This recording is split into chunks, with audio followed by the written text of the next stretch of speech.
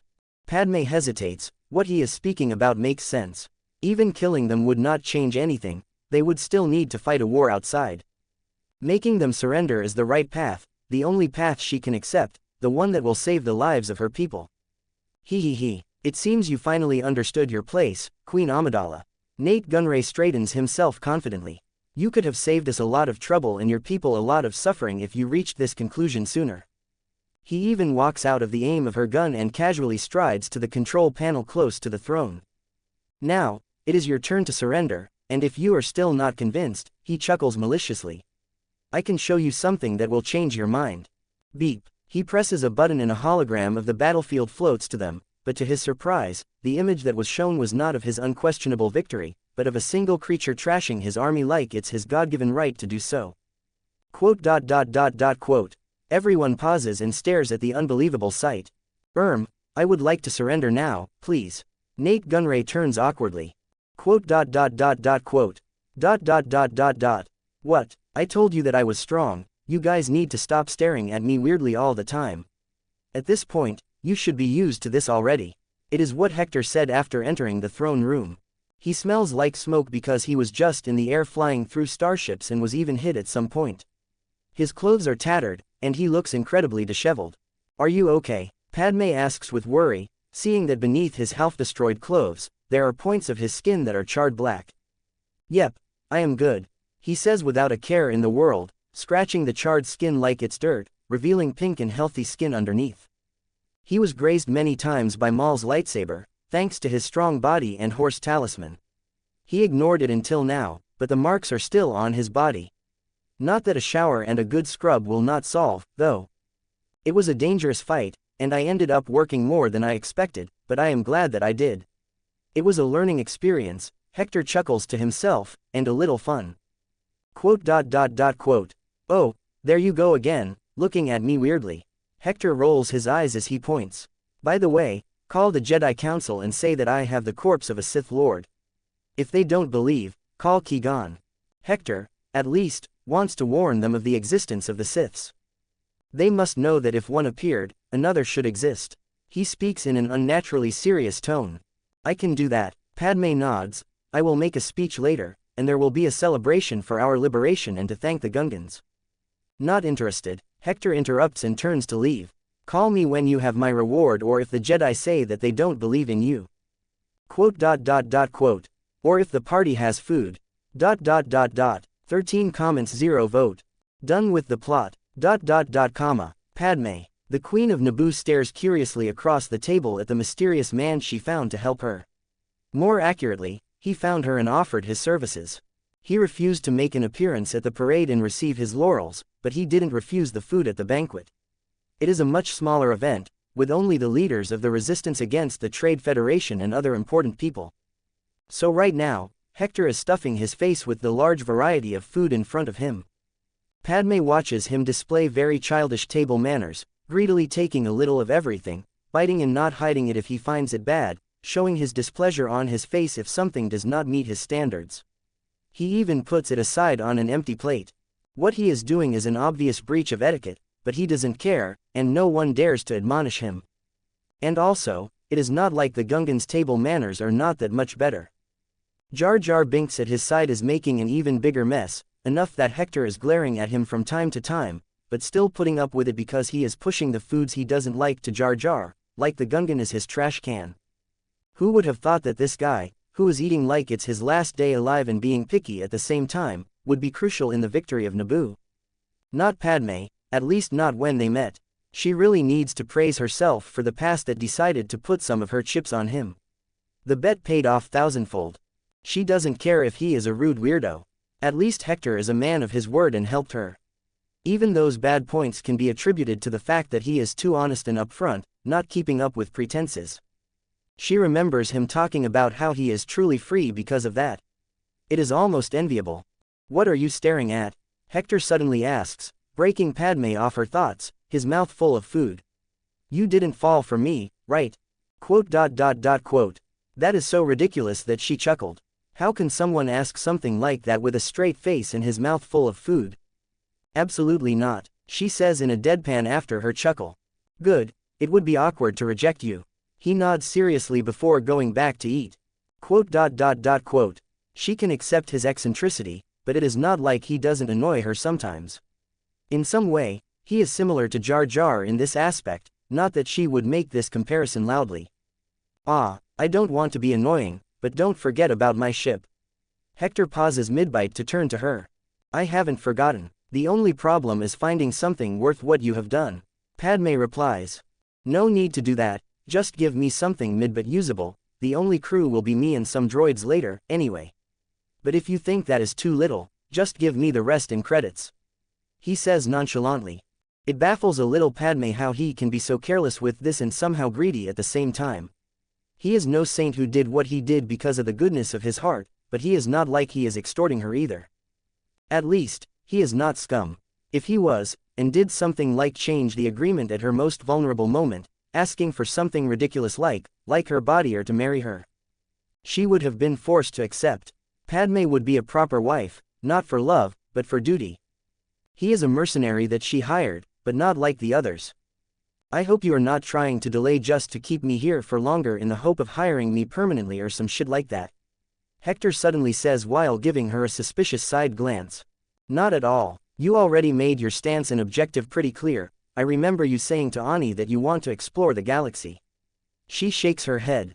Padme will not deny that she was tempted to do that, and the fact that Hector thought about it shows that he is surprisingly smart in politics, despite not acting the part. In the end, Hector is too much of a wildcard. She can trust him a little, but she doesn't truly know him. How do you even keep a man like him satisfied or loyal to you? He didn't hide his huge ego, either. That is good, no hard feelings, but that is probably the last time we will see each other. After I depart, I plan to go to very remote places. He sighs, I am done with highly populated planets for now. That combines with your unruly personality, better if you stay away from society. Padme says with sarcasm that surprises even her. Oh, look at that. Finally stopped putting on the prim and proper act all the time. He laughs loudly. Quote. She is a little embarrassed, but she can't deny that after saving Naboo, she relaxed. A huge weight was dropped from her shoulder, and she was acting queenly for too long. She is just a young woman after all. If possible, Padme can now step lower and answer Hector's rudeness in kind. Too bad you took too long to loosen up, Your Highness. We could have become good friends. He smiles. Well, there is a saying, never say never. Maybe we can meet again. There are high chances I will visit Coruscant at some point, and if you are there, I can appear to annoy you a little. That is not impossible. It is not strange for me to have business in Coruscant. She raises her glass and looks at the contents before giving him a side glance, albeit my business normally is much more boring than yours, in the lower levels, with women. Peef. Hector spat the drink on his mouth on Jar Jar's face before turning to her in surprise. How did you know? I was so careful not to be followed. He is not only surprised, but he is also shocked. I have my means. Padme smiles smugly, hiding her face by drinking from her cup. She finally got him. The truth is that it was a shot in the dark. Hector was indeed too good at losing anyone tailing him, but once he came back with green lipstick on his neck. It was only by chance that Padme saw it, but it became useful now to tease him. Another victory. The bad days are over, it seems. Hector POV. Disappointed but not really surprised, I say with a shrug. Right now, I am together with Padme and her chief of security in a private room. In the middle of a table, a hologram of Qui-Gon Jinn speaks with us.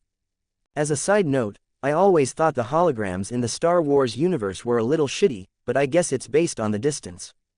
To travel through the vacuum of space, to pass through a route with many satellite points that get the image and pass it forward. So it is understandable if it's a little glitchy or it's slow. It gets better the closer the people talking are. Despite the council not believing that you met a Lord of the Sith, I trust you and convinced them to let me go to Naboo to investigate. Qui-Gon replies. Ugh, I don't hide my groan of displeasure. So you will make all this journey just so that we can be on square zero? What a damn waste of time. What bullshit two-step verification is this? I wouldn't care that much about this, but I want to end my involvement with the plot with things on somewhat neutral ground, and that means to the Jedi, at least, to know about the existence of the Sith. Not that the idiots of the council will do much, but at least they will be aware of this, like in canon. After that, I am done with them. I even think that I got too much involved. Not long has passed, but I have changed too much. Darth Maul is dead for good, point to the good guys. Qui-Gon is alive, another point to the good guys. Wait, I am kinda biased, no. Beyond maybe messing with Obi-Wan's growth, I only help the light side. If the Force works as I think, some tragedy is gonna happen to balance things again. Meh, whatever, I don't care. What can be worse than Order 66? Order 67, and no, that is not a reference to that stupid new brainrot of my original world. With the realization that I already helped those guys too much, I suddenly speak. You know what, fuck it if they don't believe, bye. And starts moving to the exit. I will leave Maul's body here. Take your own conclusions. Hector, wait, Qui-Gon calls for me, and if it were any other Jedi, I would continue to walk away. Except Yoda, and Plo Koon, maybe I would stop too for Aayla Secura, and Shaak Ti too if I was in a good mood. I would absolutely stop for Master Fei. I would change my ways for her. What? I ask with half interest. I would like you to wait till I arrive. Qui-Gon asks. Quote. I look at him suspiciously. Quote. Why? Because I would need your testimony to increase my chances in convincing the council. Are you already believing in me? Why would you lie?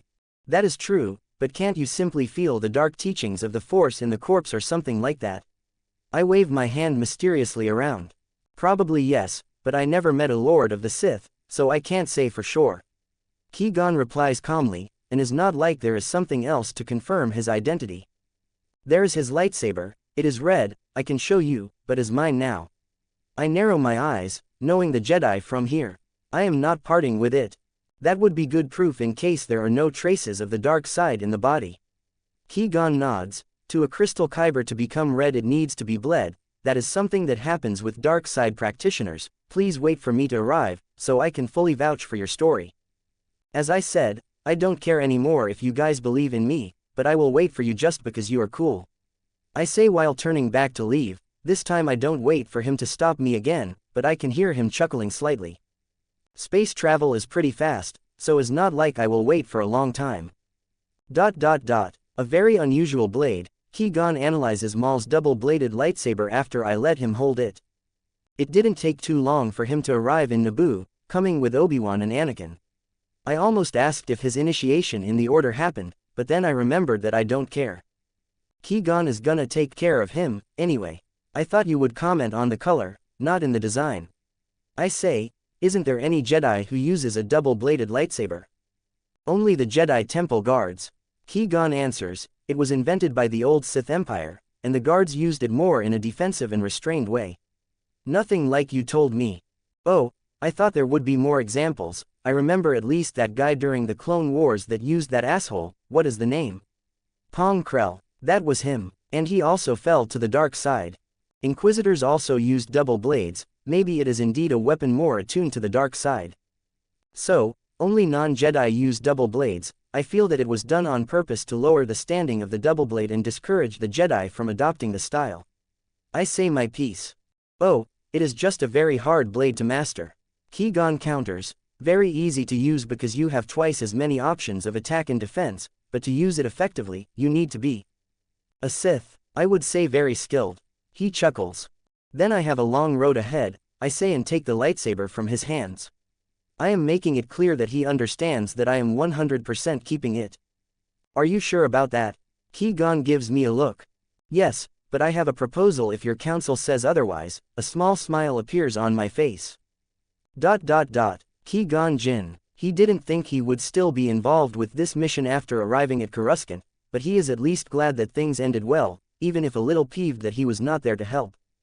In the end, Qui-Gon trusted the Force to put someone to stop the Sith Lord. So, can you confirm it? He hears Master Windu's voice asking him. In this slightly dark room, he is talking with small holograms of the council members, Obi-Wan at his side, while Anakin is playing around in the hangar. Many starfighters are being repaired, and the kid is very curious about engineering, so he asked if he could watch. Yes, I saw the body, and despite not being in the best conditions, I can feel a strong connection with the dark side. Qui-Gon nods. Strong. Even after many days, that is worrying. So not an unlucky Force user that stumbled on a Sith holocron by chance. That would be the best case scenario. Always too, there is. Master Yoda finally says. You think there is another one out there? Qui-Gon asks. To be prudent, it will be wise. Master Yoda says gravely. You said that the body is not in the best condition, what happened with it? Master Plo Koon asks. Qui-Gon hesitates for just a moment. It is heavily burned. It seems fire was Hector's chosen method to win against the Sith, like the Mandalorians of old. The council gets quiet. After all, no one likes talking about that war, and how many of the old Jedi died to the Mandalorians that explored this particular weakness. Well, if this so-called Sith lost to this guy, maybe he is not that impressive anyway, Master Oppo Resisis says with a casual dismissiveness. In that, I can't agree with you, Master Oppo. Qui-Gon interrupts. I saw some footage of the duel between Hector and the Sith, from them moving around, and I also saw how he entered the battle against the droids. Hector has a number of unusual abilities that make him incredibly strong, and he said with all the words he can use that he almost died to this Sith. Qui-Gon speaks with clear seriousness in both his face and voice. We should take this incident seriously. This is not a coincidence, something sinister is moving, and the Force gave us the Chosen One to battle it. Here you go again with this Chosen One talk, PL grumbles. If the appearance of a Sith Lord, that was extinct for 1,000 years, at the same time Anakin is not a sign, then we could very well stop meditating for guidance from the Force. Qui-Gon shoots back with an even voice. Before things get heated, Ki-Adi Mundi speaks diplomatically, let's not go back into matters that are already decided and focus on what is important. How, even if we know that there are Sith Lords out there, the galaxy is too big to do a feasible search. Adi Gallia says. Before we decide our next move, Mace Windu starts. Qui-Gon holds back a reaction. The Jedi Council is always too passive and hesitant before doing something. Their neutrality reached the point of apathy. Please bring the Sith's body and every belonging he has so that we can study and safely keep it. Windu completes. There will be no problem with me bringing back the body, but Hector already warned me that he will not part with the lightsaber. Qui-Gon says, already knowing the reaction of the council. What do you mean by, he will not part with it? Mace Windu asks with an intense look. Exactly what I said, he already predicted what would be asked and already made it clear that it is his loot. That is a Sith weapon. Why would he want a blade of the dark side? PL asks with a frown. He doesn't care if it is a weapon of the dark side. He said and I quote, it is cool. Qui-Gon gives his all to keep a straight face while the council stares at him in disbelief. Because it's cool, Kit Fisto asks with an awkward half smile. Well, he gave other reasons like the fact that it is potentially one of the most useful weapons in the galaxy, but the main reason is that it is cool. Qui-Gon shrugs. That brat, a lightsaber is not a useful weapon for him to wave around, it is an instrument of peace. PL shouts angrily. Qui-Gon braces himself for their reactions to what he is about to say. It is not entirely impossible for him to part with the Sith blade. He starts, after getting their attention, he continues, Hector said that if the council really wants the weapon, he can give it, after all, he wants a lightsaber, it doesn't matter which. Quote. Quote. Quote. Are you saying that he wants to exchange the Sith blade for another lightsaber? Windu asks while leaning forward, a vein popping on his temple. Too really, after all is a double-bladed one. Qui-Gon delivers Hector's words with a straight face. Quote. Quote. Doesn't he want anything else? Plo Koon asks sarcastically, and a little laugh. He said that if possible, he prefers them to be blue, that is his color. Qui-Gon speaks blandly, unless there is some black or white. Quote. Quote. So, how many veins popped with my request? Qui-Gon meets Hector's reading from a holotabled. At least 2, PL and Windu. They don't have a good opinion of you. Qui-Gon says in amusement. Why are you warning me? It is not like you, Jedi, can act on your grudges. Hector says without taking his eyes off the holotabled. Did they accept? They are willing to offer a single lightsaber. Qui-Gon comes to give the counteroffer. Even this much took a long time to get approval. A lightsaber is not something that the Jedi keep in a storage in the temple like any other item. They are built by the Jedi to be unique, and they are also buried with the deceased owner. Only in rare cases are they kept in a very well protected part of the temple. That said, it is not impossible for a lightsaber to be given to Hector. There are some blades without an owner that are just collecting dust, recovered from ancient sites or discarded by a Jedi who made a better one. But then the bigger problem appears, the symbolism. Give a lightsaber like that, like it's some kind of commercialized item, does not sit well with the majority of the council. The discussion is long and heated, but in the end, the Jedi agreed to give a lightsaber to get the Sith weapon. Okay, Hector agrees immediately, still reading. That easily. Red is not my color. He shrugs. I would have kept the Sith lightsaber if the blade was detachable, but apparently it was welded together, and I don't want to risk breaking it to make two. He sighs. Just because of that, because of the color, and because Maul's double-bladed lightsaber is a single piece instead of two lightsabers together. But I hope it is blue, unless it is possible to be black or white. He adds the last part by finally giving Qui-Gon a glance. Don't be greedy, a blue it will be. The Master Jedi shakes his head with a smile.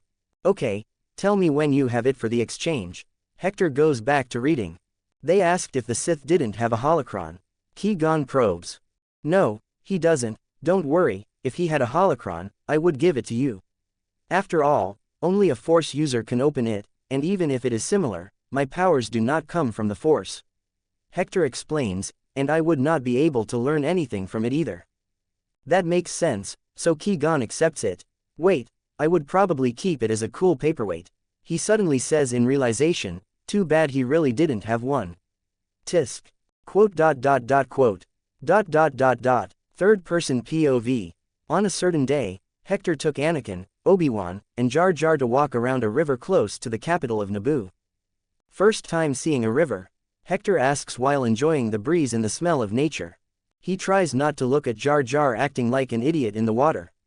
The Gungan is trying to catch some fish, but the animals are getting the best of him, even smacking him in the face. Yes, Anakin says in a lower voice, face full of wonder as he looks around silently. Hee, that is why I travel. So many amazing sights to see, food to eat, people to meet, Hector smiles. Surprisingly, he and Anakin really connect in their dream of exploring the vastness of the world. In Anakin's case, it is this galaxy, but Hector's world is much bigger, so even though he is not a child like Anakin, his fascination with this dream is no less than young boy. Will you end up holding on the Jedi Temple, or are you gonna travel with Qui-Gon? Hector asks. The Council is still reluctant to accept Anakin, so for now, Master Qui-Gon has him under custody.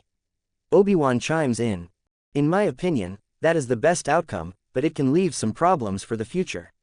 Hector comments, I don't think Qui-Gon wants you to be a hermit, separated from the Jedi Order. They don't like me, Anakin pouts. It is nothing personal, kid. It is just adults being conservative. I say.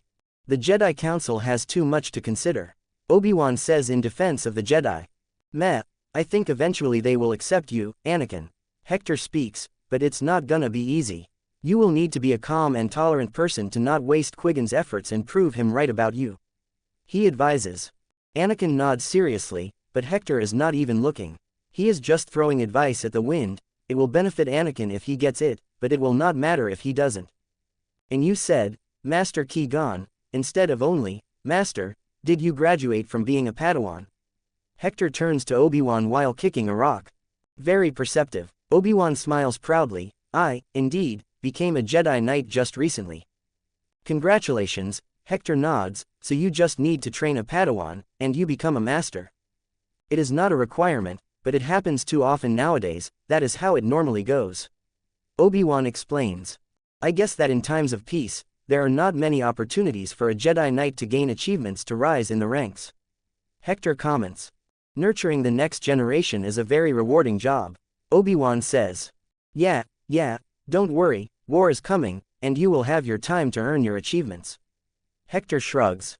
What do you? Before Obi-Wan can ask more, his communicator beeps, and he brings it close to his face. They arrived. Qui-Gon's voice can be heard through it. Understood. We are going back now. Obi-Wan replies before cutting the connection and turning to Hector, you heard. Yes, I hope the Jedi who bought my lightsaber don't start anything, I want this to go smoothly. We all want, not all of us, Hector says before they start walking back to the palace. Very slowly, much to Obi-Wan's chagrin, because Hector wants to make the Jedi wait. ... You took too long, Qui-Gon says accusatorily after Hector's group arrives. We are far away, Hector answers without missing a beat. After another look, Qui-Gon decides to forget about it. At this point, he is familiar with Hector's way of thinking and can guess that he delayed his arrival just because he can. This is Master Shakti, a member of the Jedi High Council, and she brought what you asked for. Qui-Gon introduced. No need to be so courteous, Master Jin, I am just a recent addition, and you surpass me in seniority. Shakti says friendlier. Oh my, if I knew such a beautiful lady was waiting for me, I would have hurried here with all my might. Hector immediately steps forward and takes Shakti's hands in his own, kissing her knuckles smoothly and showing a roguish smile to the red Togruta. Quote. Shakti and even Qui-Gon and Obi-Wan are surprised. That is a side of Hector they haven't seen yet. I'm flattered, but let's focus on the most pressing matter, shall we? Shakti looks at him strangely and slowly removes her hand from his grasp. Okay, Hector replies with an easy smile. He didn't flirt with her with any intent of taking Shakti to bed, albeit he would not refuse if she was willing, but he flirted just for the sake of it. It is fun when he knows he will not be slapped with a restraining order. And this is a character he thought he would only see on a screen. He is not so pussy that he would waste the opportunity of creating this memory. Can be a good training for other interactions too. Where is it? He asks. Shakti gestures to a droid behind her that brings forward a small rectangular box. Hector immediately brings it to him with his telekinesis. Shakti looks at Qui-Gon, and the older man nods at her to let him do whatever he wants. The box is open, and Hector smiles when he sees the silver lightsaber. Hee, very generic, but it's good this way. He grabs the weapon and ignites it to test. Pishiu, yep, this is what I am talking about. He smiles widens as he looks at the blue blade. Zwoon. Without even being asked and without losing focus on his new lightsaber, Hector throws Maul's double-bladed lightsaber to Shakti, who caught it quickly, even after being surprised by his actions. She looks at Qui-Gon and he just shrugs as she goes to ignite it to see the red blades. I hope that this is not a fake version, that it will break easily, or you guys are trying to scam me in any other way. Hector says while checking his new lightsaber, I will not be happy, and bad things tend to happen when I am not happy. The council would never resort to such underhand trick. Shakti replies, a little offended. I hope so. Hector doesn't argue, he just made things clear. I am gonna test it now, bye. And without waiting for a reply, he dashes away at incredible speed. He is always like this. Shakti asks Qui-Gon. He lives life on his own rhythm. The older man shuffs. She didn't come here just to deliver the lightsaber, even if it is an important item, she came to take a measure of this man in case Qui-Gon is biased. And she, in this small interaction, found someone exactly like Qui-Gon described, a free-spirited, a little childish, and unpredictable young man. She can't say for sure, but if Shakti needs to bet, she would say that he is more on the good side. I would still wish to talk with him more so that I can take his measure. Shakti speaks. Then your only chance will be at dinner tonight because he is leaving tomorrow with his new ship. The next day, Hector can barely hide his excitement as he walks to the hangar together with the rest. Not that he bothers hiding, if he is excited, he will smile and even rub his hands, he doesn't care about acting cool if it suppresses his enjoyment. You are acting like a kid, Padme says, giving him a rare smile instead of judging. You accomplished your objective of saving your people, that is cool and all, but only now am I accomplishing mine. Hector retorts before gesturing to Anakin, the brat here must understand my feelings, I can now go wherever I want. I have the power, the money, and now the means of transportation. Be responsible and careful out there. Qui-Gon comments with some mirth. Okay, Dad, Hector says sarcastically. The exchange makes the rest of the group chuckle, even Shakti. She is not one of those stuck-up Jedi Masters, and after talking with Hector, she confirmed that he is no threat simply because it is not in his plans. He has a maybe dangerous mindset, and his personality clashes with the Order, but he prefers to keep to himself instead of creating trouble just for the sake of creating trouble. He is not evil. They enter an elevator and continue with their small talk till they are almost at the hangar. We have prepared something following your specifications, Padme says with a small smile. It is not our royal starship, but you also told that it would be too showy. Yes, I did, Hector nods. I want something that looks like a smuggler's ship and a respectable vessel at the same time. That is a hard thing to ask. Padme deadpans, but I think this will please you. Like on cue, the door opens to reveal a big ship right in the middle of the hangar. People normally underestimate how big even a medium-sized ship needs to be. Even a ship that is the sci-fi equivalent of a motorhome, like the Millennium Falcon, needs to be at least 30 meters in all directions to have everything they need. And 30 meters of width, height, and even length is a lot when you are standing in front of it.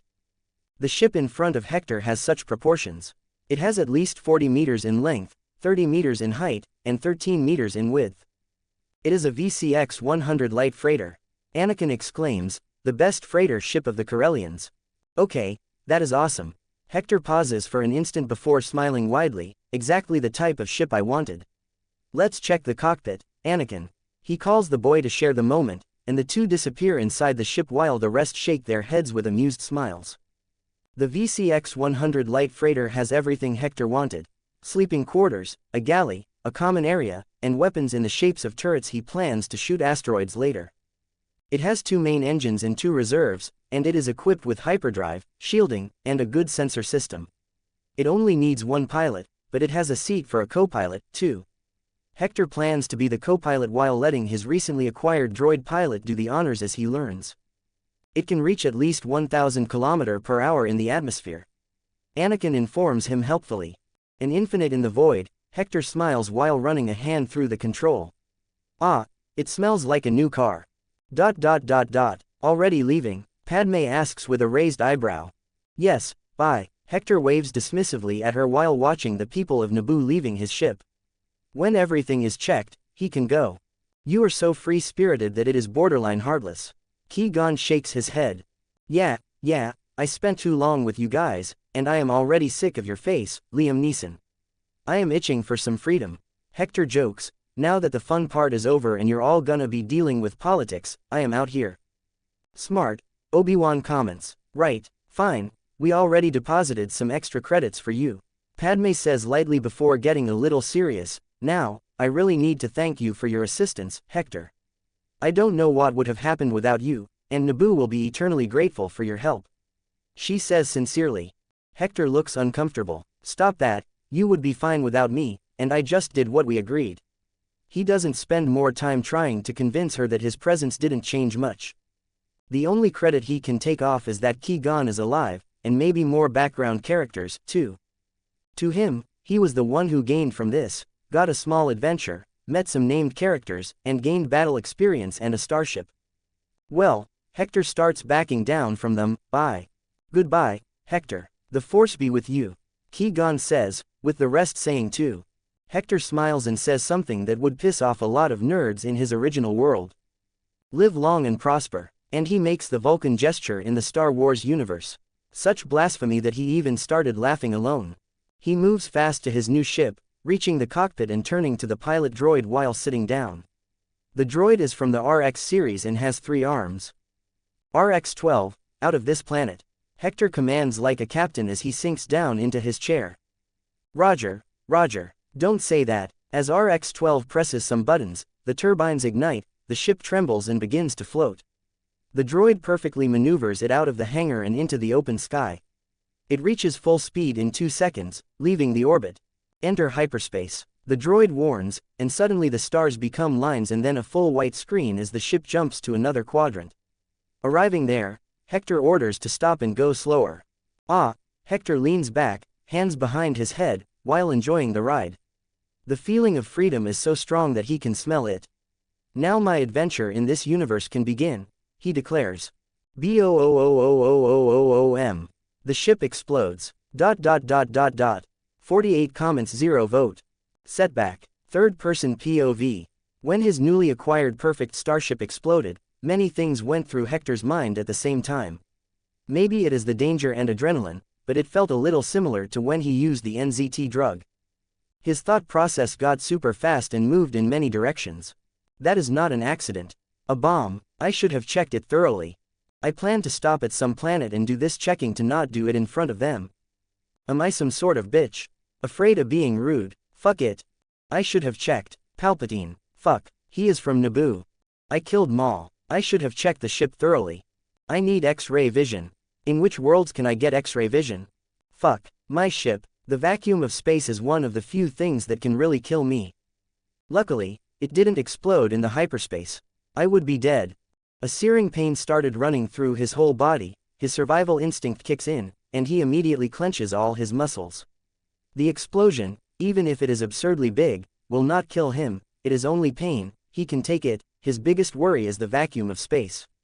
He can't think about everything he learned about human anatomy in space and what happens to the human body under those conditions, so he is just holding in to try not to pop. He doesn't need to breathe, but he wants to prevent his lungs from exploding and his blood from boiling. He is holding on to increase his life for a few seconds. Hector was a little careless this time, but he is still overcautious. So he was prepared for a situation like that. Why wouldn't he be? In this universe where space travel is common, he would obviously make some contingency plans against one of the few things that can kill him for good, and there is a high probability of happening. The vacuum of space is all around him, after all. In case he got stranded out there, he knew he would have only a few seconds to react, so he left an item he had acquired ready in his inventory. His hand disappears into a green portal, he doesn't even bother to make it small and subtle, and he removes a box with tubes and what looks like an aquarium. That is not an aquarium, though. Hector quickly puts it around his head, and the edges make a suction sound, sealing around his shoulder like a helmet. Ha! Hector releases the breath he was holding, his stiff body finally relaxing. He was in a bad state, purple-red veins could be seen under his skin, his eyes were bloodshot, and blood started leaking from his skin like sweat. If it were not for his strong body and the talismans he rarely removes from his waist, he would have been in an even worse state. Quote. He stays floating in the empty space with his oxygen tank connected only by a tube, for an unknown amount of time. His face looks normal, but he is very angry, he doesn't want to look at it, eyes forward, but eventually, there is nothing else to do. His pupils move to the edge of his eyes, and he finally sees the wreckage of his new starship. Son of a rotten womb of a fucking thrice damned dead bitch born in squalor during a moonless night. He said this nonsense with a surprisingly calm voice. His starship is no more, the dream is dead. From the wreckage, it is clear that the explosion originated at the center to maximize damage, splitting the ship in half. Even to Hector's amateur eyes, it is obvious that there is no way to save it. Hector has his telekinesis and flight, so he slowly floats to the wreckage even without any leverage. After all, one of the reasons he was comfortable coming from this universe was that he had acquired all those tools to survive in dangerous situations. I guess I could be considered lucky that I haven't started decorating the place and put anything in the ship, he sighs as he pushes some pieces of metal out of the way. There are no personal belongings to recover, so he is considering building some sort of space boat to travel to the nearby planet. He wants something to defend himself from the cosmic rays. Yes, he has a healing factor, but you never know. He would also be able to move inconspicuously, disguised as wreckage. Not even the escape pods are intact, this shit was 10,000% planned. He sighs. Now he really will need to make something to hide with the wreckage. His moves are calm and methodical, but inside, he is fuming with anger. It is just that Hector knows that there is no point in letting that anger out now, he needs to deal with the situation at hand. It is what it is, he says, while pulling some pieces to himself, looking around a nearby green planet, and trying not to think about what he will do if it is uninhabitable. Thinking the worst, he starts grabbing any piece of machinery he can and adding it to his inventory. Luckily, the cockpit is relatively intact. He was sucked when the door exploded, but the shockwave only damaged the controls a little. It was at this point that something suddenly blocked the nearby sun's light from shining upon him. Quote. Hector looks up to see another starship standing above him in the wreckage. It is not a pristine one, it looks like it has seen some rough travels, and it immediately starts using a giant claw and magnets to clear the wreckage. I see, a distress signal was automatically sent when the ship exploded. Hector's eyes remain calm as he slowly floats to this new starship. Or it could be the culprit coming to make sure the job is done. Anyway, it is my way out. Deep down, he wishes it were the culprits, or even some low-life criminals. He needs to blow off some steam and release the anger he is holding. In the Star Wars universe, starships use a technology in which the area for retrieving derelicts in space is enclosed by an energy field that keeps the air inside but does not prevent objects from passing through it. It is also what allows smaller ships to leave the motherships without killing everyone walking in the hangar. This salvage ship is no different. The area where they deposit the recovered wreckage is open and entirely operated by giant robotic arms. One alien is controlling the giant robot claw in a small cabin when, suddenly, blam! Hector lands on the glass, making the alien yelp in fright. Gah! the alien suddenly becomes paralyzed, something holding his wrists and throat. Hector's eyes are bloodshot as he looks around the cabin, then he looks at the alien and gestures to him to open the big double doors behind the inner energy field. The alien is trembling in struggle, understanding what Hector means, but he still can't move. Because Hector never intended to ask him to open the doors to him, he just wanted to see where the alien eyes would move. And without failing, the alien looked at two levers, one down and another up. Hector doesn't need to be a genius to guess that the one down is of the external energy field that allows the giant robot claw to get the wreckage, while the other, which is still up, is from the still sealed inner door. With his telekinesis, he makes the lever go down, and as he predicted, the doors open. He quickly floated into the ship, landing in a hallway and walking until he reached an elevator. With a strange calmness, Hector presses the only button and waits patiently for it to reach his destination. He cracked his knuckles while closing his eyes to focus. Ding! The elevator opens, and he is met with a scene of half a dozen blasters pointed at him. The aliens holding the blasters are a rough-looking bunch, their clothes scream, mercenaries, or pirates, and their expressions are unfriendly. Sorry for the inconvenience, but if you give me a ride to the closest inhabited planet, everything will go well, and I will even pay you. I have the money. I also don't want to operate this huge starship alone.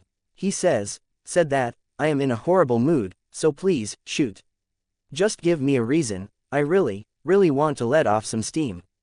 The aliens look among themselves and, for a while, do nothing, but suddenly one of their comms beeps, and a strong voice echoes. Kill him and take his belongings. The order came from someone who is obviously their superior. The first to react, surprisingly, was Hector. Thank you, he says with relief, throwing his hand to the air and forward. Boom! A telekinetic blast sends everyone flying without giving them a chance of pulling a single trigger. Some bodies bounce on the walls and ceiling, others slide through the ground, and one is even thrown to the end of the corridor. The attack was so brutal that despite not having any blood, some bodies are obviously broken, with limbs going into unnatural directions and necks dangling loosely from their shoulders. Quote. Hector's eyes show no remorse or pity, those people already want to kill him, so he simply kills them first. That is the law of survival. Palpatine tried to kill him, but he survived and lost his starship, but it seems he has a smidgen of luck, just enough for a new ship to appear so that he could steal it. He doesn't care anymore. He is taking this ship after killing the whole crew. He will accept it as compensation from the universe. Hector decides to end this fast, without taking any chances, so he even puts on the armor of the 8 immortals. The blue armor turns into a skin-tight suit that protects him from damage while he focuses on offense. In a chaotic battle against multiple foes in enemy territory, he can't guarantee he won't be hit at least once. It doesn't matter how much faster than his opponents he is, he can't be this arrogant to think himself untouchable. Lucky shots and carelessness are the #1 causes of speedsters losing. Unaware of the starship's inner design, he decides to move straight to the bridge. It is a much bigger starship than the one that was destroyed, but he can arrive there quickly with his powers. This ship is too big for me alone, so I will not keep it forever. Whoosh! Without holding back, he dashes through the corridors, destroying walls along the way. This starship will only be a placeholder till he gets something better, so he can be a little rough. This salvage starship is at least 4 times bigger than VCX-100, the cockpit is a bridge where at least 6 crew members control the travel. The crew is 40 strong, and at the moment, the captain is seeing Hector go through it like a hot knife through butter. What is that bastard? The captain is a Gamorrean, a pig-like alien humanoid, no different from how one would imagine an orc of a fantasy story. His strong arms are gripping the seat's armrest as he angrily stares at the holoscreens. I think it's a human, a skinny alien responds with a trembling voice. I know that is a human, you piece of crap. The captain shouts furiously, making all the operative crew members flinch. Tell those idiots to regroup in the main hallway. Tell them to come back here so that we can finish him for good. After shouting his orders, the captain leans back in his chair and tries to appear relaxed, but his heart is racing. Just now, on the screen, he saw the human moving so fast that he disappeared and reappeared behind one of his men, then turned the Trandoshan's head backward. Important to note, a Trandoshan is a reptilian alien with tough scales and a tough body. It is not that simple to snap its neck, but the human treated him like a paper doll. The captain is scared. Secretly, he called back his men to protect him. He hasn't reached his actual status by being a fool. He knows that the most important thing is his survival, even if many of his men die. The captain was satisfied to see his men immediately follow his orders, even those resting in their quarters. Everyone can at least hold a blaster. So he has reunited his remaining crew and is now waiting for the intruder, everyone with weapons in hand. Is that all that remained? The captain looks around, and there are just a little more than 20 people. The enemy took almost half of his forces so fast. Yes, sir. Never mind then, shoot to kill. The captain shouts, the one who delivers the finishing blow will get a bonus. His words were received with a cheer from everyone. He knows how to keep morale high. Captain, why don't we use the merchandise as a shield? One small alien asks while rubbing his hands. What good of a shield those 5 bitches will be? Huh, the captain retorts angrily, they are our most precious product. Everything can be damaged on this ship, but if they are alive, we can make a comeback. He even slapped the head of the diminutive crewmember. Owie, I am sorry, sir. I'm sorry. To the captain, every member could die, but the merchandise should be untouched. There is an infinite supply of scum he can hire in the galaxy, after all. The wait is the worst part, the whole crew needs to stay here, ready to ambush the intruder, their nerves tense. Those unaware of what is happening are informed by the rest, and it only spreads a sense of unease against this unknown but powerful enemy. Quiets. The captain needs to put an end to the gossip so that the morale remains high. After a minute or two, the door that they are facing finally opens. The crew raises their gun, their U formation tightly locked around the only entrance. TSS's. Wait, the captain orders, he will command the attack when he sees the smallest movement. Wait. On the other side of the door, they can only see smoke and darkness. The enemy is attempting to invade amidst the obscurity, but it is impossible, it is checkmate. The captain is so smart for calling the man back and preparing this ambush. Crack. A cracking sound and a grunt suddenly come from too close to the captain. When he looks to the side, he sees one of his men falling forward, the whites of their eyes rolled back to the back of their head. Wah! Crack thwack bam! Chaos suddenly erupts when another one seems to be hit on the jaw and is sent flying. Another was forced to the ground as if gravity had increased 100-fold, and another was propelled to the ceiling. Their brains still haven't grasped that the enemy is already between them, and, with that, Hector downs a dozen more with precise attacks on vital points. He is holding back so as not to damage the bridge. After all, this starship is his ticket out.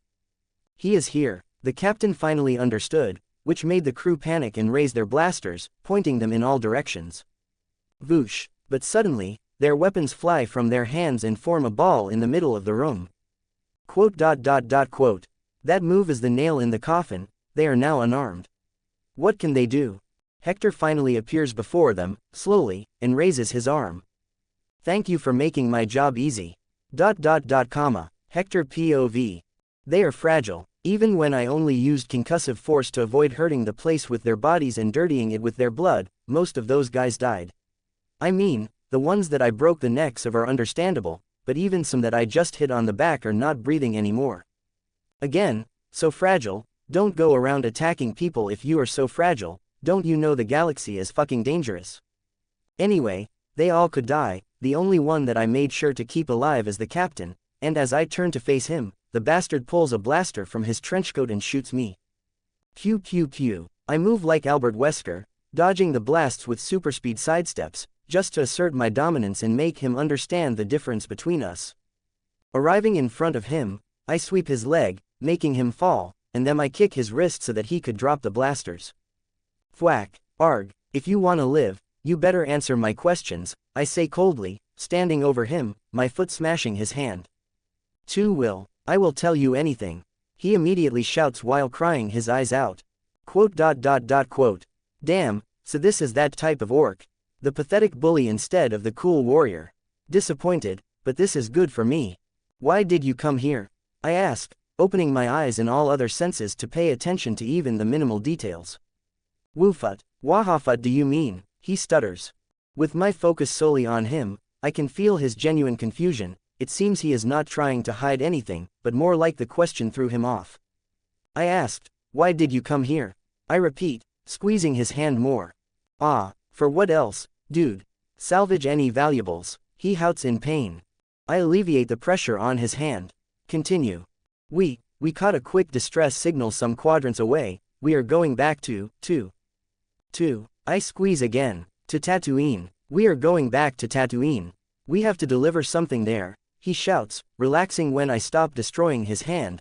I just decided to get a bonus before entering hyperspace, he says, looking tired, breathing heavily. Quote. So he is not Palpatine's dog? Well, they look very unprofessional, a coincidence, really. I don't believe in them too much, but space is filled with starships ready to scavenge wreckage. I remember seeing a lot of them in the animated series The Clone Wars. And it's not like I am in a desert region of the galaxy either. You are lying, I say, between gritted teeth, looking angry, as I step on his hand with even more force. I am not, please, believe in me, please see, he cries. It is so pathetic that it almost makes me feel bad for him. But I still keep my face a hard, angry mask for long seconds, waiting in case he cracks. But he just continues to sob and beg me to stop.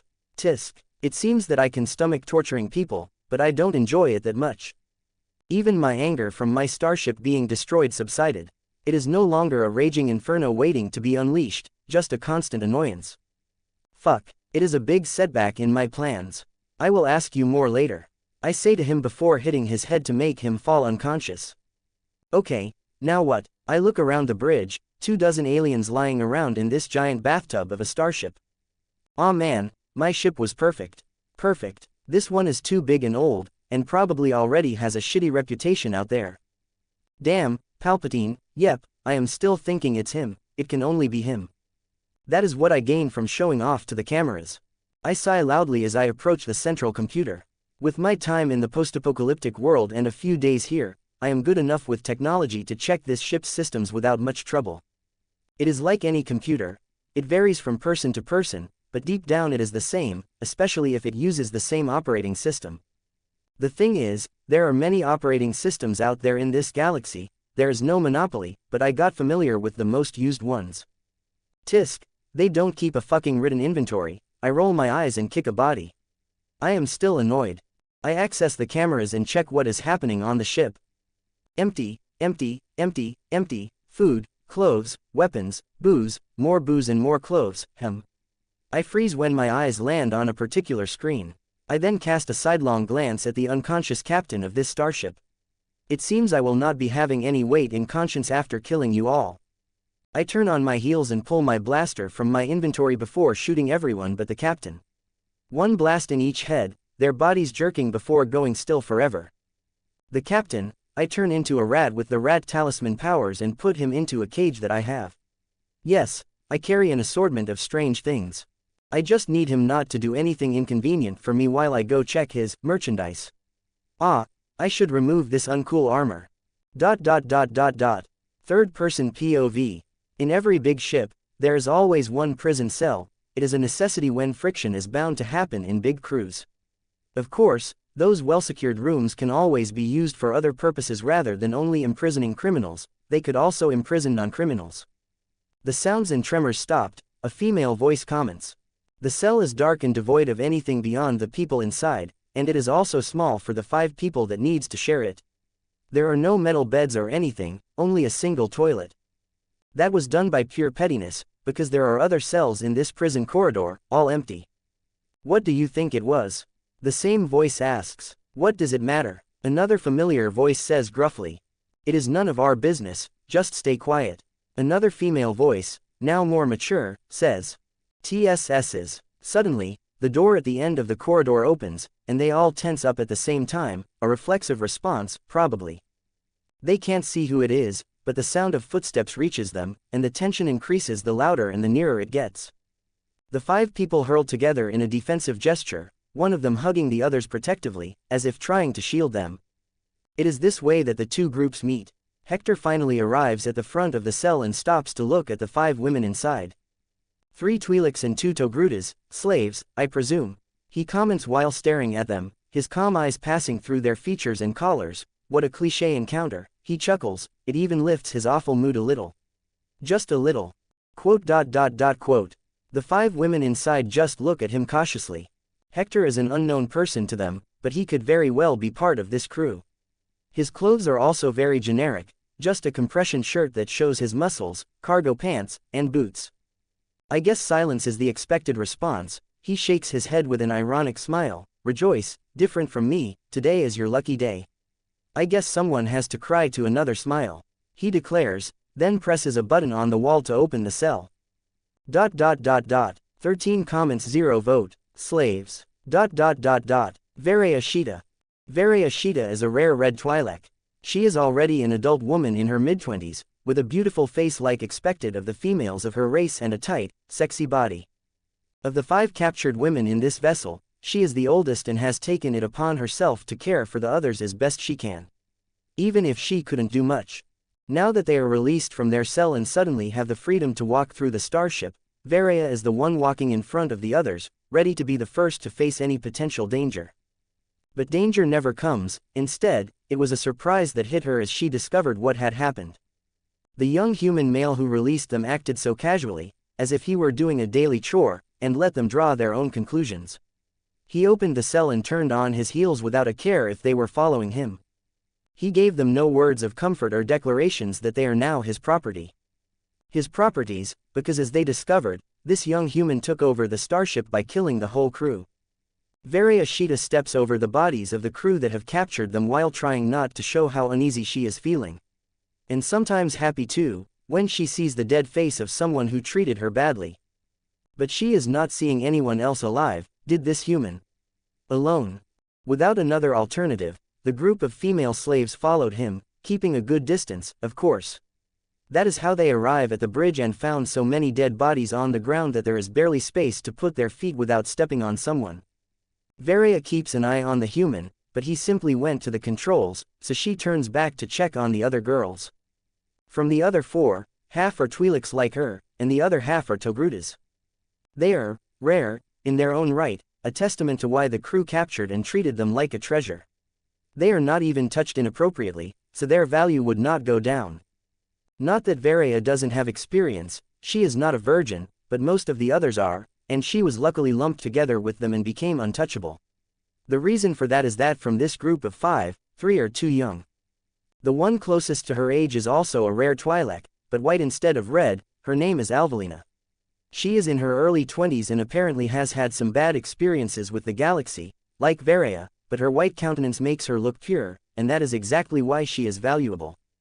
White Twi'leks are even rarer than red ones, so Varya understands that Alvelina is probably the most valuable of the group in the eyes of any slaver.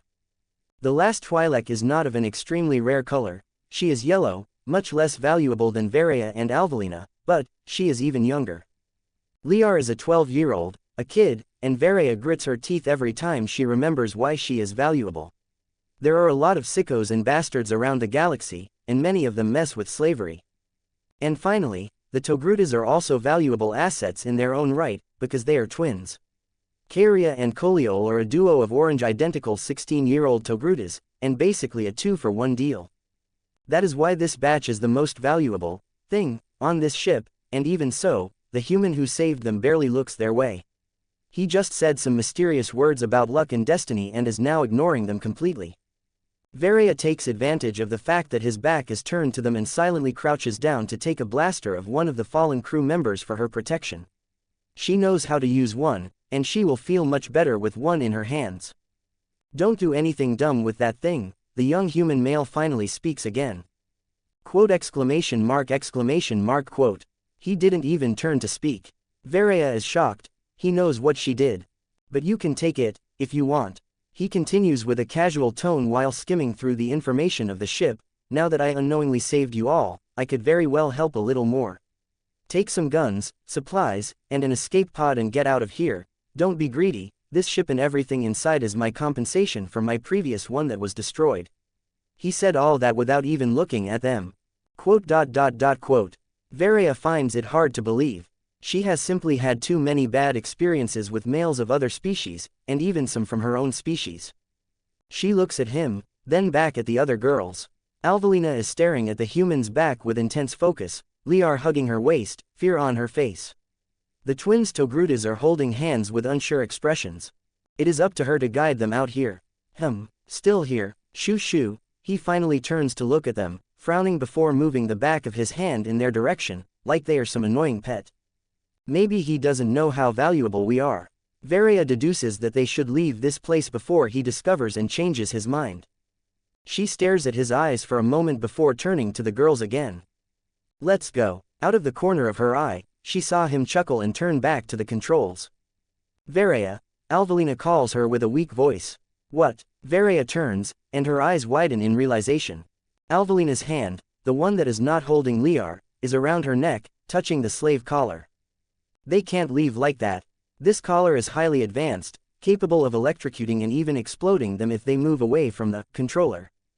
They also can't crudely remove it, because it would activate if they do anything wrong. The captain of the crew that captured them obviously set the collars to non-lethal levels, but even so, they would be electrocuted just enough to make them fall unconscious.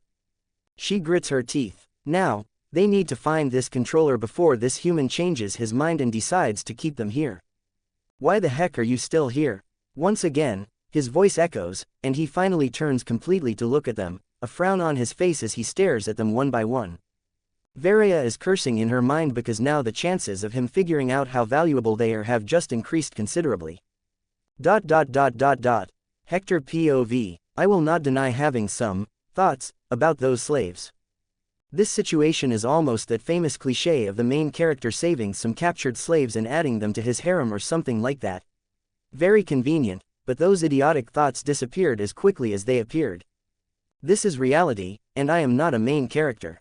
I will also leave this universe in a year, so no, those randoms are not part of my future alien harem or whatever. They are just lucky bitches that fate crossed their path with mine. Maybe the Force is protecting them. Who knows, one of those twin Togrutas could very well be Ahsoka's mother. That red Twi'lek could be Darth Talon's mother, too. Not gonna lie, she is hot, and that's why those thoughts came to mind in the first place. But this group looks high maintenance. The white Twi'lek has been staring at me weirdly since the beginning. She is very pretty, like a shiny Pokemon. But the way she is staring is creepy. The twins look at me like I am the one who captured them, and there is a fucking brat between them. None of them threw themselves at my feet and swore their loyalty because I saved them from a fate worse than death, like in those isekais, so I already gave up on my fantasy. Thinking just a little about it, it makes sense.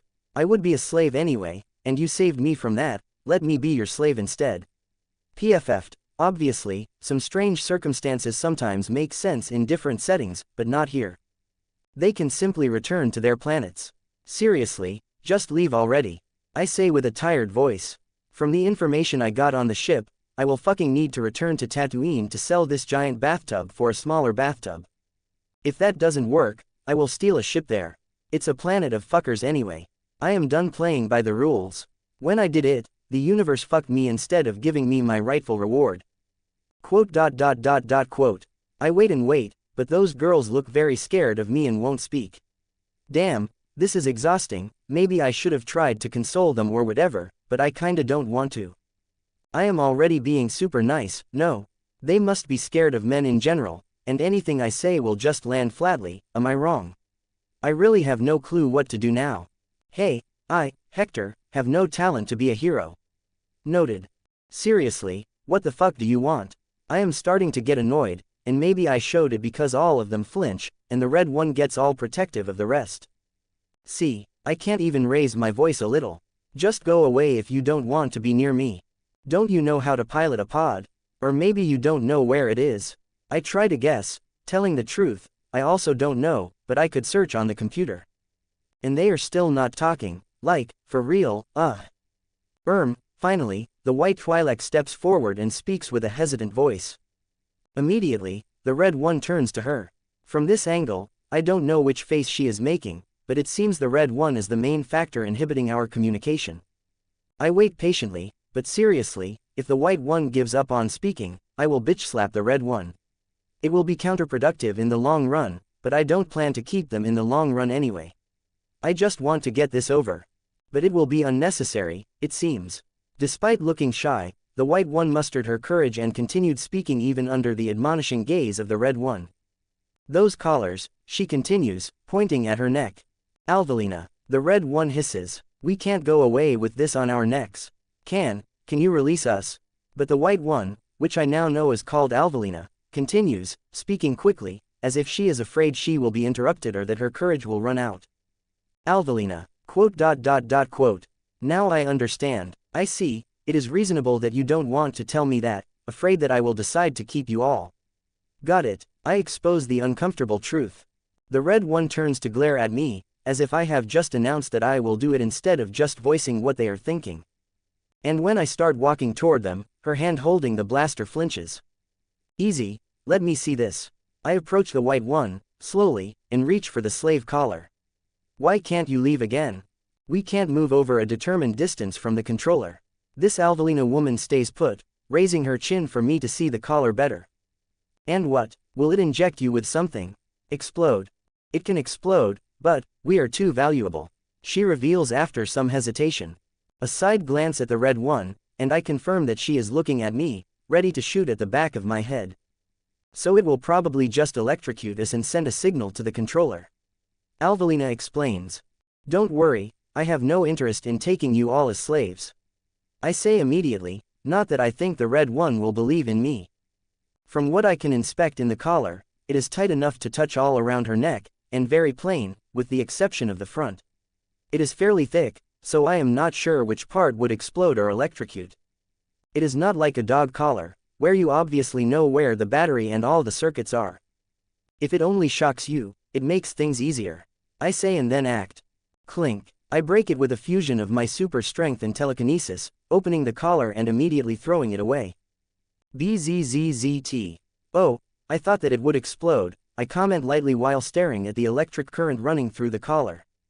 Alvelina has her hands around her neck, feeling her freedom, her eyes wide. She is not the only one. How? The red one asks with clear shock in her voice. I broke it fast enough. I shrug. No, that is reinforced. Ah, I nod, I am super strong. Ask them. I gesture to the fallen pirates with my chin, smiling cockily. Quote. She finally shuts up. Thank you, Alvelina finally manages to say, looking at me gratefully. Yeah, I dismiss her words with a wave of my hand and walk to the rest. Just stay still, and it will be over quickly. Despite their apprehension, I was able to remove all the collars without any trouble. They are not made with a superpowered and very precise person in mind, so it was pretty easy. It was a little dangerous and tense, and there were other ways to do it, but this one doesn't reveal any other of my abilities. Now you can go. Bye, have a good life. I say in a fake, cheerful voice before going back to the computer, avoiding stepping on the fallen pirates. I will have to clean this shit.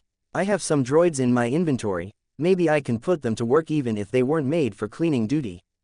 I go back to search for the information of the ship, but I am really just skimming through it. The truth is that I am waiting for those women to go so I can pull the assistant droids from my inventory.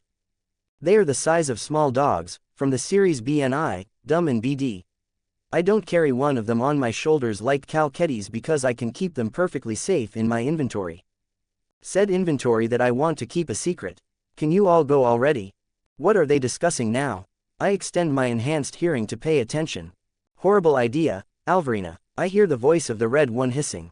It will be too uncertain to act alone now. Alvelina argues. Uncertain would be staying with him. Oh, I see what this is about. Uncertain, really. On one side, there is a person who already saved us, and on the other, there is a big chance that we will be captured again. The white one says in a more pressing voice. Quote. Look at our group. We are too eye-catching. She looks like she exhausted her strong voice, going back to talk softly, and it is not like we have a place to go back either. Quote. Any place would be better than here. The red one says, her voice weak. Apparently, she is losing the argument. I have to disagree. I would take my chances with our savior than throwing a dice and waiting to see if the next group that we meet will be nice. Despite the innocent appearance, the Alvelina woman is surprisingly the one with the most realistic view of the universe. Maybe even a little pessimistic. She seems smart, at least. The red one has a bad impression of me, for what I bet is because of her previous experiences with other males, but I guess the white has her own bad experiences too and is still thinking rationally instead of letting prejudice cloud her judgment. That is an example of how two people can develop different outlooks in life and personality even under similar circumstances. I stop listening and sigh before stopping typing. I can hear the steps approaching. Excuse me. I hear the hesitant voice of the Alvelina woman behind me. I sigh one more time, loudly, and turn to her. You are trying to annoy me, right? I already know where this is going, but I am not gonna act like a nice guy. They are asking me a favor, they should be grateful that I will accept. No, no, no, she says, waving her hands in panic, we just want to ask you a favor.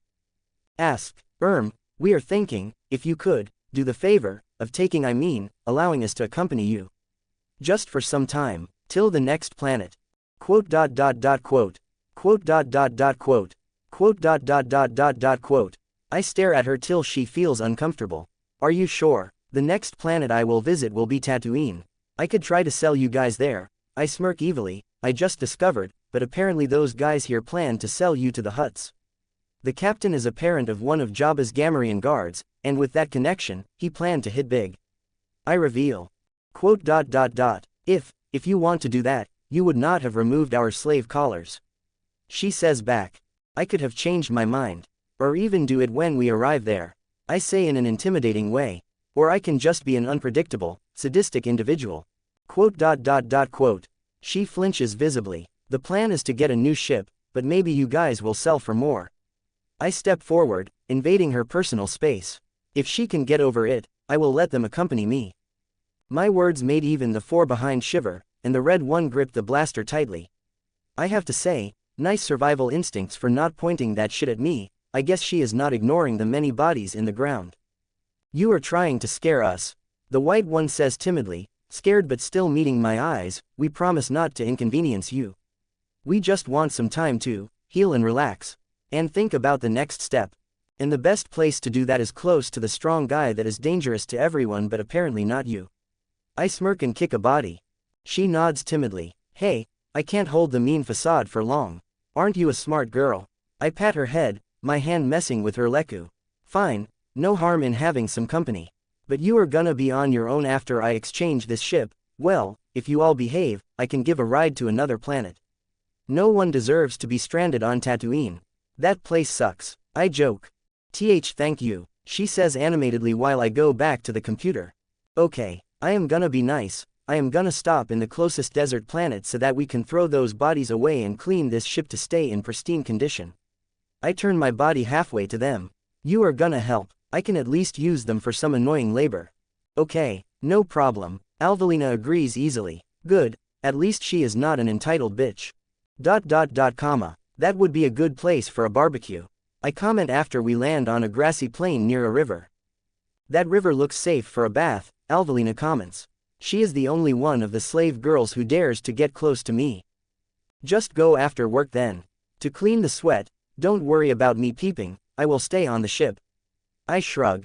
I wouldn't mind you staying around, she gives me a shy look. Quote. I narrow my eyes at her. Maybe I am paranoid after the attempt on my life, but I am starting to think this one here is more manipulative than she looks. Not only is she trying to seduce me, or at least invoke some feelings of protection in me, but she is also making sure that I would stay around and not go away with the ship, leaving them stranded on this planet. Always the innocent-looking ones, huh? I will be on the ship, tell the rest to relax, and we are gonna leave in 1 hour. I ignore her and turn around. I walk back up the ship's ramp, ignoring the bodies and pieces of my previous starship lying around. The women are not useless, but I did most of the work. I give one last look back to see Alvelina talking with the other girls, and then I enter the ship. I still have the captain transformed into an animal. I will scare him for information while releasing some droids to finish the cleaning and plan the route to Tatooine. Then I will kill him. Third-person POV. The former slave girls help each other bathe in the river. Despite the existence of sonic showers on the ship, both the Togruta and Twi'lek cultures are deeply connected to water, so they would always prefer this option if given the chance. Especially after a long time under a stressful situation. It is not only about cleaning the body but also about cleansing the mind. I am still not sure about this. Varia Shita says while helping Liar bathe. The Togruta twins are helping themselves, and Alvelina is focusing on her own body. It is the best option. The white Twi'lek answers while her hands roam her voluptuous white body. Varia is older but more fit and athletic, while Alvelina is soft and curvaceous. I would take our chances out there, just us. Veria replies gruffly. I'd rather not. Unlike you, I have no combat training at all. Alvelina says, not looking at Veria at all. There is a crack in their relationship. When they are slaves, they are all in the same figurative ship, and even now, it is only natural to be close to one another after some time together under the same circumstances. But, with the exception of the twins, no one else knew each other before. Veria may say and think she will take care of the others as the older one, but would she do it if the situation called for it? Would she be able to do it if the situation asked for it? They are a group, but also individuals, so Alvelina is obviously thinking about herself first and foremost. Not that she has anything against anyone in the group, and her actions and dealings with Hector stemmed from a genuine wish to benefit everyone, but she prefers to play her own cards. We can still leave at any time, and still probe him for his personality. It was better than simply leaving and cutting down his protection without making sure he is bad. Alvelina explains her reasoning. It was too early to simply commit to the other route and burn that bridge. All of this comes from your supposition that he can and will protect us. Veria argues. He saved us when there was nothing to gain and did nothing to us when he could profit. He, at least, has some principles. Despite our bad experiences, I know that there are men out there in the galaxy that would protect women and children. Or at least not hurt us. Alvelina says. Quote. Veria is more cynical, but she can't deny her words without sounding bitter. And you must have noticed, he is alone. No one helped him take that crew of slavers. Alvelina finally turns to Veria, her eyes intense. Quote. He took them all alone, and the way he took the collars, and also how he moved the bodies and debris. He is unnaturally much stronger than a normal human. So we bet on his aloofness and lack of interest in us. Veria asks. Aloofness could be the right word. I tried to flirt with him just now, you know. You did what? Veria's eyes widen. And he didn't care, but I felt he was staring at me differently. Alvelina sighs, not in a bad way, just, I think I overextended my hand, but I needed to make sure of his intentions. That was dangerous, Veria says in a low voice. I know, but less risky than going alone in the galaxy in an escape pod. You know that there are pirates out there that specialize in intercepting pods like those to enslave the survivors and steal the valuables they saved. It is a very good business because people would think no one survives whatever happened with the main ship, and no one would look for them. That's why there are a lot of pirates that do it, because it is less risky. You really thought about it a lot. Just making the best choice for my survival, at least I have a choice this time. Alvelina says with a self-deprecating smile. Quote. Are we gonna be okay? Liar, the small Twi'lek child, appears to have noticed the heavy mood. Oh, sweetie, we are gonna be alright. Veria immediately kneels to reassure the worried kid.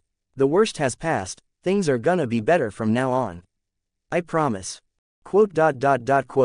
Alvelina doesn't speak because her thoughts contradict those words. Veria can't assure them that things will get better from now on. No one can. They can't relax. Alvelina believes that thinking they are safe just because they are free is naive and dangerous. They can't relax just because they're not slaves. Now is really not the moment to relax. She believes there is an opportunity here, and they can't let it pass through their fingers that easily.